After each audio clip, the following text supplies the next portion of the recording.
Hello and welcome to United We Podcast, brought to you by the United Corpus Christi Chamber of Commerce. I'm your host, Al Ariola Jr., President and CEO. United We believe in the power of collaboration, the strength of advocacy, and the endless possibilities of growth. From advocating for local businesses to fostering growth opportunities, we're here to ignite conversations that matter. This is United We Podcast. Welcome back, Chamber family and friends, to United We Podcast. Today we are joined by Kresten Cook, our Executive Director for the South Texas Military Task Force here at the United Corpus Christi Chamber of Commerce. Kresten, thank you for joining us today. Oh, it's great to be here. Thank you, Al. Well, Kresten, also thank you for your work, for what you do for the military community through your role at the task force. But prior to you working with the task force, I'm led to believe you were basically the Roderick Benson of CCAD before Roderick Benson was cool. Shout out, Rod. Tell us a little bit about your experience, I guess, with the military. Sure. Previously. I came to Corpus Christi in 1983 as an industrial engineer at Corpus Christi Army Depot. And I spent 34 years at the depot, eventually going up to deputy to the commander position, where basically that was the top civilian position at the depot. Gotcha. And so some of your experience, I'm sure you have quite a few that you probably recall and could share, but can you just give us a little bit of the history of CCAD and just what maybe the evolution that you've seen? Sure. CCAD is one of the largest employers in our city, and it employs many civilians, up to 3,000. At one point, it employed over 6,000 civilians in our community. These are artisans that know helicopter repair.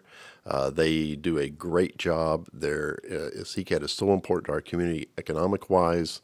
It is an economic engine for our community, and it helps the Army by returning helicopters in a like-new condition back to the warfighters at a very good price.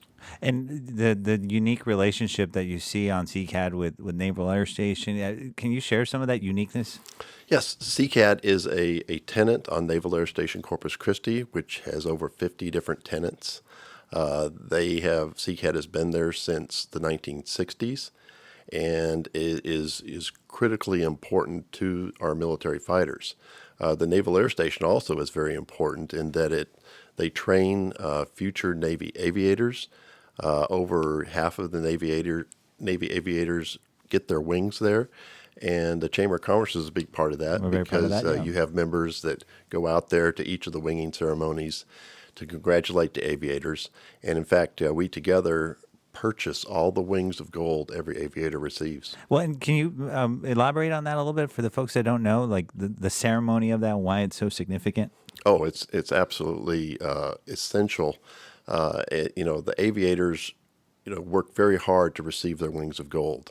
And at the end of when they complete all their training and they are eligible to become Navy aviators or aviators of other, like Marine Corps, also Coast Guard, they go training through Naval Air Station Corpus Christi. There's a ceremony on Naval Air Station Corpus Christi where their wings are presented to them, usually pinned on by a family member. And a lot of families from out of town come. So it's very, very important to our community to welcome the families and the aviators, congratulate them. It's a great event, and it's open to the public. It happens about every 2 or 3 weeks. It's very inspiring. And I know you've been there. Yeah, it's very inspiring. The chamber representative goes there and says thank you. And thank you for being part of our community, and you'll always be part of our family. Yeah, and thank you for serving our country, right? And you also see, from what I've observed, is that we also train some allies here too? Yes, allied nations do also receive their training because they might not be set up to do, the intensive Navy aircraft training that in each of the countries. And so many of them receive their training right here in Corpus Christi. That's super interesting. Well, and there's also a kind of some, I want to say celebrities, but some very famous names that have gotten their wings here. Yes. Neil Armstrong and John McCain and, President H.W. Bush. And even game show host Bob Barker got his wings in Corpus Christi. Yeah, no, it's super cool. Well, your involvement in the task force and the entire team, we just spent some time in Washington, and through your work over the past 5 years, is there something you want to brag about in particular? Well, the purpose of the task force is to promote, protect, and expand the value of our area military installations. Naval Air Station Corpus Christi, Naval Air Station Kingsville, the U.S. Coast Guard air sectors, the Army Depot. And we go to Washington once a year to talk to our leaders to, promote and keep them aware of what our military does and how important they are to our community and to our nation. And, we have lots of people interested in doing this. We had several. We had the mayor, we had the city manager, me went. Members of our task force, which are business leaders in our community, do a great job of getting together. They pay their own way to go on the trip, and we really appreciate their support. Right. We're stronger together, louder together, and certainly you can see that pride is exuded amongst the team. Is like you mentioned, the city, the county's investment, the port's investment. That we know how important the military is in this community. Well, thank you once again for all your work in that space in particular.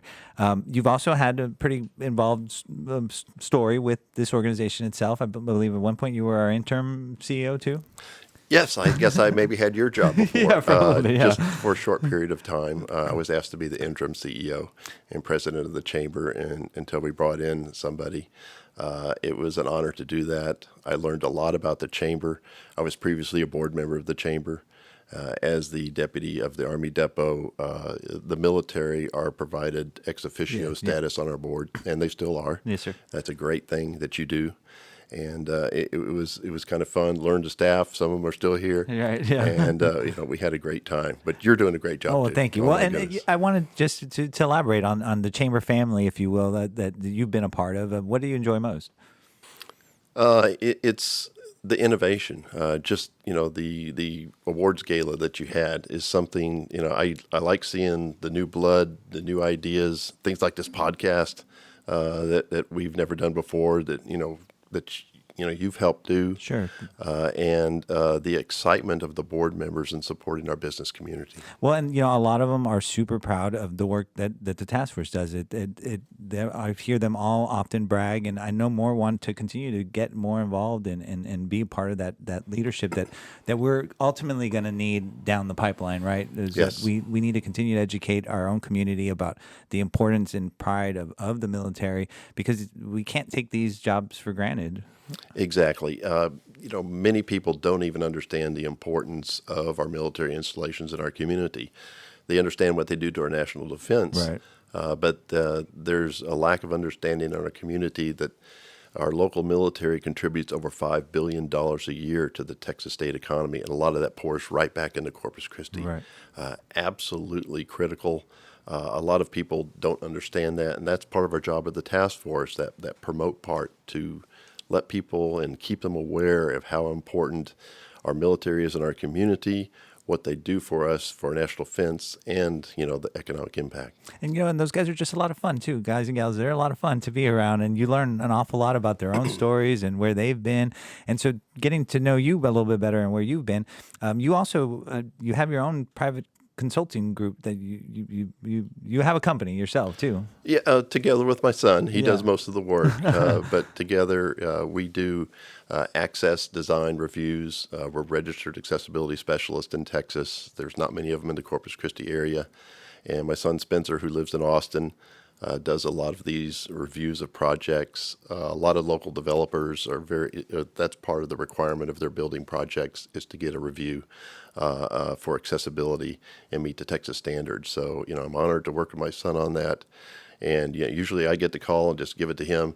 He takes over, and he's done a lot of projects in Corpus Christi. And we at our staff retreat, I didn't realize, and you shared it with us, and it was super cool. Was your son's also a filmmaker?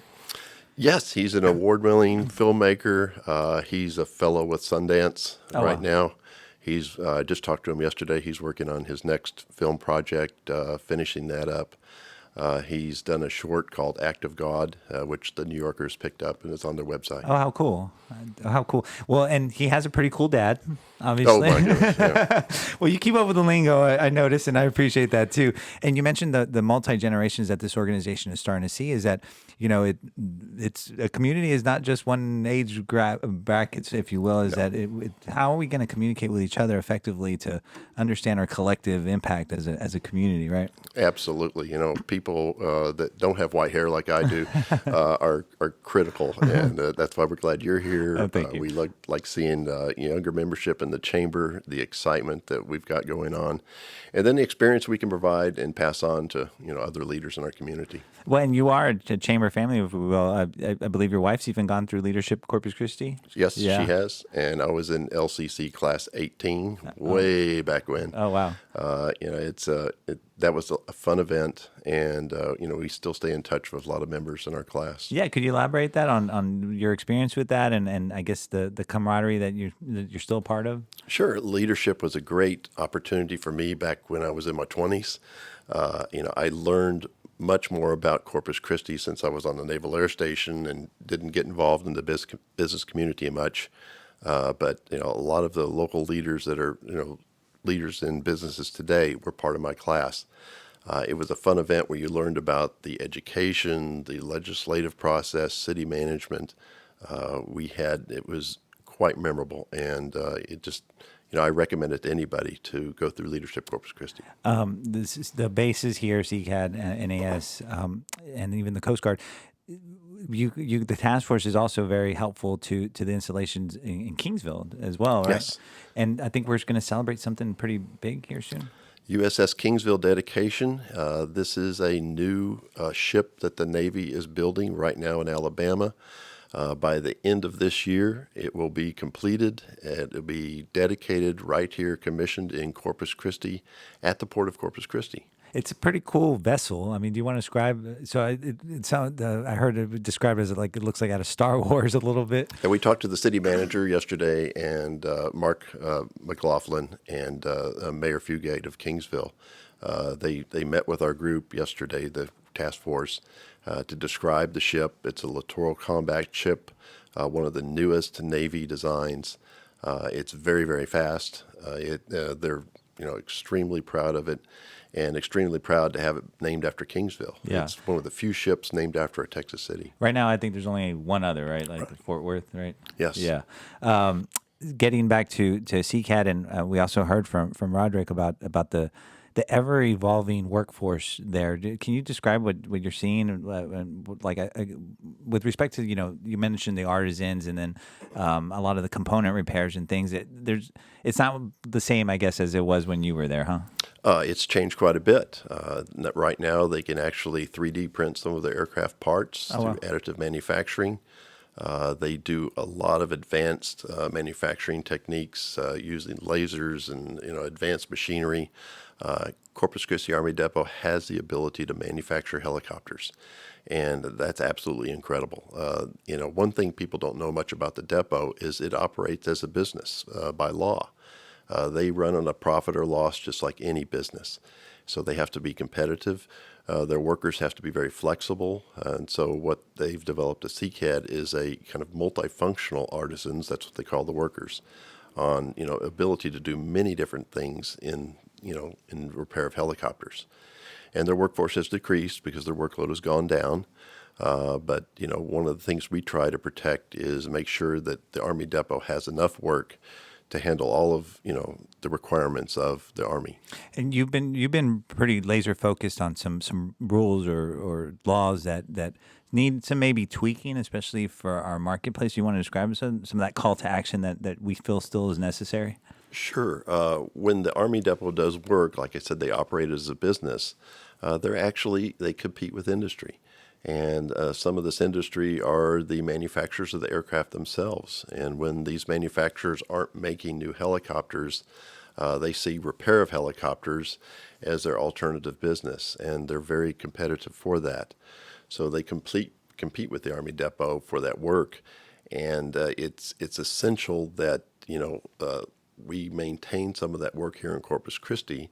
The manufacturers can have some of it, but there are laws. 50/50 is one thing that was developed by our former Congressman Solomon Ortiz. And that law says that 50% of the workload needs to be done at an organic maintenance facility or within the military.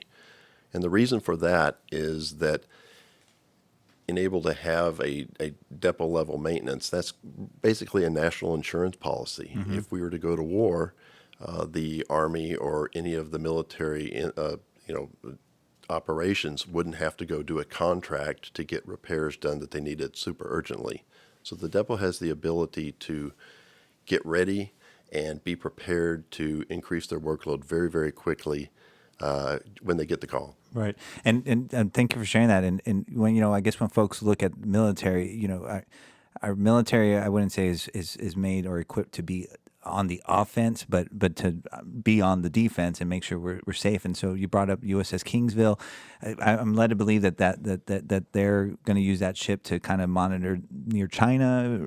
Is that correct? We don't know exactly what they'll use it for. They kind of keep that to themselves, but it'll be very critical to our national defense. Well, and you see what's going on in the global stage and in the theater of war. What concerns you?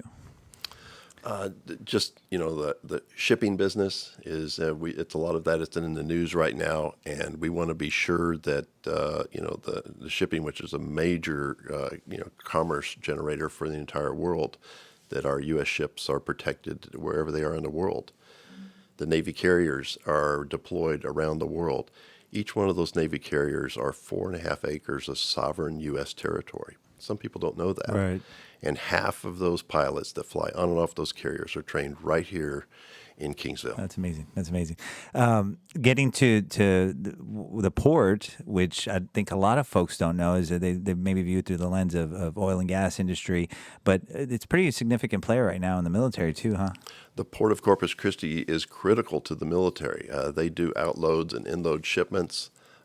Since Hurricane Harvey, the Port of Corpus Christi has really stepped up and been asked to handle a lot more military outloads. A lot of times you'll see in the Hooksfield parking lot military equipment. Right. And that equipment will disappear in a day or two on a ship and be taken out, and another ship will come in very, very quickly. And it's pretty amazing what they do to support our military requirements. It really is, and I believe they led the nation last year, right? They did. It was, the largest military operations port in the nation last year, and they have almost doubled their shipments every year for the past 5 years. It's incredible. It's incredible. Well, the work that you've done for this community, the work that the task force has done for the military is so important. It's been such a necessary watchdog to make sure that these installations stay protected. So we can't thank you enough for the work that you do, Kresten. Thank you for all your involvement in this organization, and I especially want to thank you for your time today. It's my honor. Yeah, thank you so much. I want to thank our audience for joining us, and we will see you again next time here at United We Podcast.